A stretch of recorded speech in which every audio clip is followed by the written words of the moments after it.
HSC ২৬ ও ২৭ ব্যাচের মানবিকের শিক্ষার্থীরা তোমরা শর্ট সাজেশন পড়বে নাকি ফুল সিলেবাস পড়বে, এই একটা প্রশ্ন কিন্তু তোমাদের মাথায় বারবার আসে।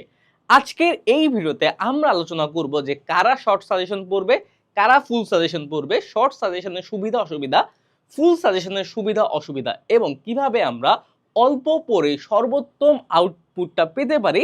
এই ভিডিওতে আমরা তোমাদের ওয়ান বাই ওয়ান বলে দেব। ওকে, সুতরাং সম্পূর্ণ ভিডিও একটু মনোযোগ সহকারে দেখতে হবে। দেখো, এইখানে আমরা দিয়েছি শর্ট সাজেশনের সুবিধা অসুবিধা, আর এই পাশে আমরা দিয়েছি ফুল সাজেশনের সুবিধা অসুবিধা। দেখো, এখন আমাদের হাতে দুইটা ব্যাচ আছে, একটা হচ্ছে এইচএসসি ২৬, যাদের খুব সামনেই পরীক্ষা, হাতে বেশি সময় নেই, হ্যাঁ সময় বেশি একটা নেই। আরেকটা হচ্ছে এইচএসসি ২৭, যাদের ফার্স্ট ইয়ার যদিও শেষ, তাও হচ্ছে মানবিকের শিক্ষার্থীদের হাতে স্টিল কিছু সময় আছে, আমরা বলতে পারি। এখন দেখো, শর্ট সাজেশন আর ফুল সাজেশন নিয়ে একটু কথা বলি। শর্ট সাজেশন কি, যে আমরা প্রত্যেকটা বই খুলবো এবং কি বাছা বাছা কিছু টপিক পড়বো, কারণ হচ্ছে আমাদের এতগুলো সাবজেক্ট, এতগুলো চ্যাপ্টার আমাদের পক্ষে একসাথে পড়া সম্ভব হয়ে ওঠে না। সুতরাং আমরা বাছা বাছা চ্যাপ্টার পড়বো এবং কি এটা আল্লাহর উপরে ছেড়ে দিতে হবে, ভাগ্যের উপরে, যে যদি কমন আসে তাহলে তো বিসমিল্লাহ, কমন না আসলে সমস্যা। কিন্তু এটার সুবিধাটা কি, সুবিধা হচ্ছে আমার অল্প সময় পরেই খুব ভালোভাবে কি হয়ে যাচ্ছে, একটা প্রিপারেশন হয়ে যাচ্ছে।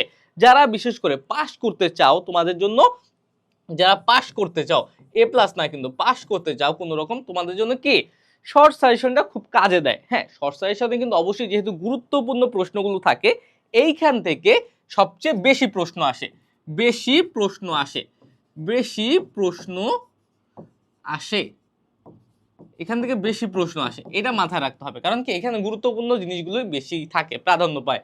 তারপরে কম পরেও এখানে ভালো নাম্বার পাওয়া যায়, কিন্তু সমস্যাটা কি আসলে, এই সমস্যাটা বলা দরকার না। সমস্যা হচ্ছে যদি তোমার সাপোজ তুমি 5টা প্রশ্ন পড়ে গেছো, এই 5টা প্রশ্নের ভিতরে যদি দুই একটা প্রশ্ন না আসে, তাইলে কিন্তু তুমি মারা যা। বা এই 5টা প্রশ্ন পড়ে গেছো, পরীক্ষার হলে দেখলা কি একটু কঠিন ভাবে অন্যরকম করে প্রশ্নটা আসছে, তাহলেও কিন্তু তোমার মাথাটা ঘুরে যাবে। কারণ হচ্ছে তোমার কি জানার পরিধিটা খুবই সীমিত, তুমি একটা জিনিস বা একটা চ্যাপ্টার ইন ডিটেলসে পড়ো নাই, তুমি জাস্ট যেগুলো পরীক্ষায় আসবে ওগুলো পড়ে গেছো। তোমাদের মধ্যে ম্যাক্সিমাম স্টুডেন্ট কি করে, বোর্ড কোশ্চেন গুলো সলভ করে যায়, আর এটার উপর ছেড়ে দেয় যে কমন পড়লে তো পড়লো, কমন না পড়লে নাই। 70% সম্ভাবনা থাকে যে কমন পড়বে, কিন্তু ওই 30% আবার 70%-এর মধ্যে আবার কঠিন করে কমন পড়তে পারে। এই কারণে একটু কি থাকতে হবে, সতর্ক থাকতে হবে। তারপর আসো, তোমরা যারা চিন্তা করছো যে এ প্লাস পাবা, এ প্লাস পাবা, তারা কখনোই এখানে যাবা না, এ প্লাসদের এখানে না। এ প্লাসদের জায়গা কোনটা, এই যে এই পাশে, এটা হচ্ছে এ প্লাসদের, আর এটা হচ্ছে পাস যারা করবা তাদের। ওকে, এখন দেখো ফুল সিলেবাস পড়ার সুবিধাটা কি কি। ফুল সিলেবাস কি, তুমি সকল কিছু পড়তেছো, শর্ট সিলেবাসের চ্যাপ্টারগুলো একটু ভালোভাবে পড়তেছো, তার পাশাপাশি সম্পূর্ণ সিলেবাস সম্পর্কে তোমার সম্যক জ্ঞান থাকতেছে। যে সাপোজ এইখান থেকে যদি একটু নাও আসে কমন, আমি এইখান থেকে টেনে টেনে দিয়ে দিতে পারবো, এবং পরীক্ষার হলে তোমার কোনো ভয় থাকতেছে না। যেমন আমি যখন ঢাকা বিশ্ববিদ্যালয়ে ভর্তি প্রিপারেশন নিয়েছিলাম, আমাদের তখন শর্ট সিলেবাস ছিল, কিন্তু আমি কিন্তু ফুল সিলেবাসেরই প্রিপারেশন নিয়েছিলাম। কেননা আমার মধ্যে একটা সবসময় সংকোচ কাজ করতো যে যদি বাই এনি চান্স যদি সিলেবাসের বাইরে থেকে চলে আসে, তখন আমি কি করব। তখন তো আমার অ্যান্সার করা লাগবে। এখানে তো বলে না যে জীবনে ঢাকা বিশ্ববিদ্যালয় একবারই আসে, কারণ আমার লাইফে ভাই আমি ঢাকা বিশ্ববিদ্যালয়ের পরীক্ষা একবারই দেবো, আমি কি কারণে কি করব, এখানে রিস্ক নিব। সুতরাং এইচএসসিও কিন্তু লাইফে যারা সিরিয়াস, তাদের লাইফে একবারই আসে। সুতরাং তোমরা কেন রিস্ক নিবা, তোমরা একটু চেষ্টা করলেই ফুল সিলেবাসে প্রিপারেশন নিতে পারো। এই ক্ষেত্রে তোমার আউট অফ সিলেবাস বা আউট অফ কনটেক্সট যে প্রশ্নগুলো আছে, এগুলো নিয়ে তোমাদের কোনো ভয় থাকবে না। তারপরে কনসেপ্ট ক্লিয়ার তো থাকি ভাইয়া। দেখো, তোমার যত বেশি কনসেপ্ট ক্লিয়ার থাকবে, হয়তো এইচএসসিতে না কিন্তু তোমার লাইফের কোনো না কোনো জায়গায় হয়তো অ্যাডমিশনে তোমার কাজে দিবে, কাজে কিন্তু দিবেই। ওকে, এটা মাস্ট। তারপরে এ প্লাস পাওয়ার জন্য বেস্ট অপশন, অর্থাৎ ভালো যারা আসো, যাদের হাতে এখনো সময় আছে, বিশেষ করে এইচএসসি 27 তোমাদের জন্য কিন্তু অবশ্যই ফুল সিলেবাস, তোমরা শর্ট সিলেবাসে কখনোই যাবা না। হ্যাঁ, মানে শর্ট সাজেশনে যদি বলে, তোমরা বলতে পারো যে ভাইয়া আমাদের একটু বলে দেন যে কোনগুলো বেশি গুরুত্বপূর্ণ, এইটা হতে পারে।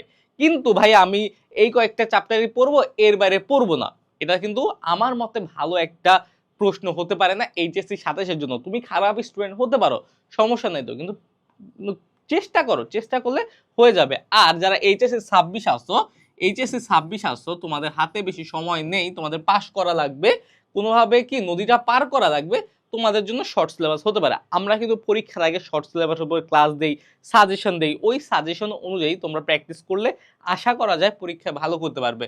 ওকে, সময় বেশি লাগে আর প্ল্যান ছাড়া পড়লে কভার হয় না, সময় বেশি লাগে, তোমাদের হাতে কিছু সময় আছে এইচএসসি 27, কিন্তু 26-এর ক্ষেত্রে এখন ফুল সিলেবাস একদম শুরু থেকে শেষ করা সম্ভব, কিন্তু যদি তোমার ওই পরিমাণে ডেডিকেশন থাকে। আবার যদি চিন্তা করো যে আমি একটু মোবাইল ফোন ইউজ করবো, তার পাশাপাশি লেখাপড়া করবো, তাইলে কিন্তু সম্ভব না। ওকে, এখন আমি বলি তোমাদের কিছু বাস্তব কথা। এখন তোমরা যারা চাচ্ছ যে পরীক্ষার হলে ভালো করবা, হ্যাঁ, কোনো সংকোচ নিয়ে পরীক্ষার হলে যাবা না, রিস্ক নিবা না, তোমরা অবশ্যই ফুল সিলেবাসে যাবা। আর যারা হচ্ছে একদমই পারো না, তারা শর্ট সিলেবাসে যাবা। আর এখানে একটা বিশেষ কথা আছে, শর্ট সিলেবাস আর ফুল সিলেবাস দুইজনের ক্ষেত্রেই তোমরা বাংলা, বাংলা, ইংলিশ, এই দুইটা, আর আইসিটি বলতে পারো, আইসিটি, হ্যাঁ, বা অ্যাটলিস্ট বাংলা ইংলিশ, এইগুলোর ক্ষেত্রে কখনোই কখনোই তোমরা শর্ট সাজেশনে যাবা না, ফুল, একদম ফুল A to Z তোমরা পড়বা। কারণ হচ্ছে এগুলো অ্যাডমিশনে তোমার কাজে লাগবে, পড়তেই হবে ভাইয়া, কিছু করার নাই। সুতরাং তোমরা শর্ট সিলেবাস প্রিপারেশন নাও বা ফুল সিলেবাস নাও, এগুলো পড়তে হবে। শর্ট বলতে হচ্ছে সাজেশনগুলোকে বোঝাচ্ছি আমি, একদম ভালোভাবে প্রিপারেশন নিবা। ওকে, আর তোমাদের যাদের এখনো পড়ার সময় সমস্যা হয়, তোমরা একটা টপিক বুঝতে পারতেছো না, করতে পারতেছো না, আমাদের কোর্স আছে ভাইয়া, কমেন্ট বক্সে চেক করো, ডেমো ক্লাসগুলো দেখো, ওইখানে তোমার বাংলা ইংলিশ আইসিটি সহ মানবিকের সকল সাবজেক্ট দেওয়া আছে। আর যাদের শুধুমাত্র বাংলা ইংলিশ আইসিটির সমস্যা, তোমরা ইবিআই কোর্সের এনরোল হয়ে যেতে পারো। ইবিআই এটা 26 ব্যাচের জন্য, 27-এর জন্য না, 27 ব্যাচের জন্য এসি টু এডি, 27 ব্যাচের জন্য এসি টু এডি, আর 26 ব্যাচের জন্য এসি টু এডি রিভাইভ, এসি টু এডি রিভাইভ, এটা কি 26-এর জন্য, 26-এর জন্য এটা, আর এটা 27-এর জন্য। এইভাবে যদি পড়ো, আশা করছি তোমাদের আর কোনো সমস্যা থাকবে না। ওকে, তাহলে তোমরা যারা এখনো চিন্তা করছো যে প্রিপারেশন শুরু করবা, শুরু করে দাও। এই যে সুবিধা অসুবিধা আমি দিয়ে দিচ্ছি, স্ক্রিনশট নিতে পারো, চাইলে লিখে রাখতে পারো, যেমন ইচ্ছা। ওকে, চাইলে তোমরা রিলসটা সেভও করে রাখতে পারো। ওকে, আবার দেখা হবে, সেই পর্যন্ত সুস্থ থাকো, ভালো থাকো, আসসালামু আলাইকুম।